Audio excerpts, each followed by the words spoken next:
Welcome to only Ramarajan YouTube channel. இன்னைக்கான வீடியோல வந்து இது எதை பத்தி பார்க்க போறோம் அப்படின்னா, சில மாசங்களுக்கு முன்னாடி ஒரு வீடியோ வந்து போட்டிருப்போம் கரகாட்டக்காரன் திரைப்படத்தை பத்தி.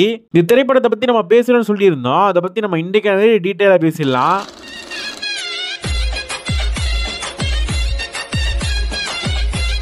கங்கை அமரன் சார் வந்துட்டு கரகாட்டக்காரன் 2 திரைப்படத்தை பத்தி கொஞ்சம் ஐடியா வந்துட்டு வர ஆரம்பிச்சிருக்கு. அந்த ஒரு ஐடியாவை ஃபர்ஸ்ட் யார்கிட்ட பேசுறாரு அப்படின்னா ராமராஜன் சார் கிட்ட பேசுறாரு. ராமராஜன் சார் வந்துட்டு அதுக்கு என்ன சொன்னான்னு சொல்லிட்டு உங்களுக்கு வந்துட்டு தெரியும்னு சொல்லலாம். கரகத்தை எடுத்தாச்சு, ஆடியாச்சு, வச்சாச்சு, அதோட நம்ம முடிச்சுக்கலாம்னு சொல்லிட்டு பேசியிருப்பாரு. ஏன் ராமராஜ் சார் வந்துட்டு இதுக்கு வந்து நோ சொன்னார் அப்படின்னா, இப்ப காலநிலை அப்படிங்கிறது வந்துட்டு மாறி போயிருச்சு. இந்த காலத்துல இந்த திரைப்படம் வெற்றி பெற்றதுக்கான முக்கியமான காரணமே கவுண்டமணி செந்தில், இளையராஜா, இவங்க 3 பேர் மட்டும் தான் முக்கியமான காரணம்னு சொல்லலாம். இவங்க இல்ல அப்படின்னா நிச்சயமா இந்த திரைப்படத்தில் ஓடி இருக்க வாய்ப்பு வந்துட்டு கம்மி தான். இந்த காலத்துல கவுண்டமணி செந்தில், இளையராஜா எல்லாருமே உயிரோடு தான் இருக்காங்க. ஆனா அந்த காலத்துல பண்ண மாதிரி இந்த காலத்துல பண்ண முடியுமான்னு கேட்டீங்கன்னா நிச்சயமா அதுக்கான வாய்ப்பு ஒரு துளி கூட வந்துட்டு கிடையாது. அதை கூட மனசுல வச்சுட்டு ராமராஜ் சார் வந்துட்டு நோ சொல்லியிருக்கலாம். இதுக்கப்புறம் செந்தில் சார் கிட்ட வந்துட்டு கங்கை அமரன் சார் வந்துட்டு பேசியிருக்காரு.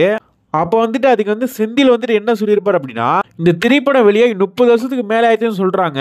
ஆனா என்னை பொறுத்த வரைக்கும் இந்த திரைப்படம் நேத்து வெளியான மாதிரி தான் இருந்துச்சுன்னு சொல்லிட்டு பேசியிருப்பாரு. வயசானதுன்னு பார்த்தோம் அப்படின்னா எங்களுக்கு மட்டும் தான் வயசாயிருக்கு, ஆனா திரைப்படத்துக்கு ஒரு வயசு கூட ஏறலன்னு சொல்லிட்டு தான் பேசியிருப்பாரு.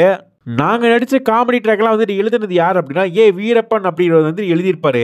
அவருக்கு வந்து மிகப்பெரிய நன்றியை நாங்க தெரிவிச்சுக்கிறோம். அது மட்டும் இல்லாம இந்த திரைப்படம் வெற்றி அடைகிறதுக்கு முக்கியமா காரணமா இருந்த இளையராஜாவுக்கு நான் நன்றியை வந்து தெரிவிச்சுக்கிறேன்னு சொல்லிட்டு பேசியிருப்பாரு. அப்போ இந்த கரகாட்டக்காரன் 2 திரைப்படத்தை பத்தி பேசும்போது, இந்த திரைப்படத்துல யார் நடிச்சாலும் நடிக்கலனாலும் நான் இந்த திரைப்படத்துல கண்டிப்பா நடிப்பேன். கரகாட்டக்காரன் 2 திரைப்படம் நீங்க எடுக்கிற ஐடியால இருந்தீங்க அப்படின்னா நிச்சயமா அந்த திரைப்படத்தில் நடிப்பேன்னு சொல்லிட்டு பேசியிருப்பாரு செந்தில் அவர்கள். கங்கை அமரன் வந்துட்டு பல வருஷத்துக்கு முன்னாடி உள்ளதை இப்போ வந்து தோண்டி எடுக்கிறாரு. அந்த காலத்துல மாதிரி இந்த காலத்துல வந்து திரைப்படத்தை வந்து நிச்சயமா எடுக்க முடியாது. அப்படி அவங்க எடுக்கணும்னு நினைச்சிருந்தாங்க அப்படின்னா கரகாட்டக்காரன் திரைப்படம் வெளியான 5 வருஷம் 10 வருஷத்துக்குள்ளேயே எடுத்திருக்கணும். இந்த காலத்துல எடுத்து அந்த ஒரு திரைப்படம் வெற்றி அடைகிறது அப்படிங்கிறது மிகப்பெரிய கஷ்டமான விஷயம் சொல்லலாம். சரி, ஓகே மக்கள், இதை பத்தி நீங்க என்ன நினைக்கிறீங்கன்னு சொல்லிட்டு கமெண்ட் பாக்ஸ்ல இருந்து கமெண்ட் பண்ணுங்க. நம்ம சேனல்ல கமெண்ட் பண்ணவங்களோட பேர்லாம் வாசிக்கலாம். ஃபர்ஸ்ட் கமெண்டா பரமசிவம், 2வது கமெண்டா சுபாஸ்கரம் எல்டர்கர், அடுத்த கமெண்டா பெரியசாமி, அடுத்த கமெண்டா தங்கம் ஆனந்தராஜ், அடுத்த கமெண்டா செல்லமுத்து, அடுத்த கமெண்டா வேல்முருகன், அடுத்த கமெண்டா தனலட்சுமி, அடுத்த கமெண்டா ராம்ராஜன், அடுத்த கமெண்டா ஜி மகேஷ். இதே மாதிரி உங்களோட பேர் வரணும்னு நினைச்சீங்க அப்படின்னா இந்த வீடியோக்குள்ள கமெண்ட் பண்ணிட்டு போங்க. அடுத்த வீடியோல கண்டிப்பா வரும். இனி ஒரு புதிய வீடியோவில் உங்களை சந்திக்கிறேன். தேங்க்ஸ் ஃபார் வாட்சிங்.